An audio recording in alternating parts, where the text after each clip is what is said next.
Biz oyoqlarga e'tibor beradigan bo'lsak, ikkala tovon sohalari ham yerga to'liq tushyapti. Bemorimiz andijonlik, yoshlari 14 yoshda. Bizga kelgandagi shikoyatlari ikkala oyoq tovon sohalari yerga tushmas edi.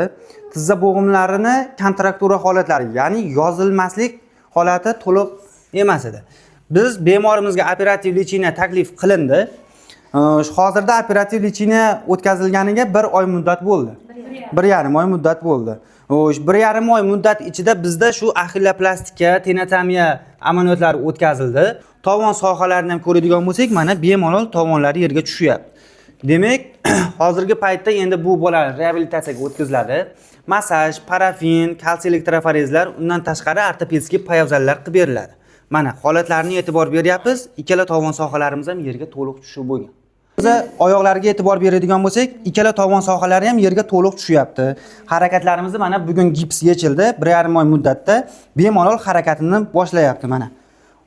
Harakatlarda hech qanday og'riq holatlarimiz yo'q. Faqat oyoqlarda kam quvvatsizlikni hisobiga biz yordam beryapmiz. Bu ham o'tib ketadi mana.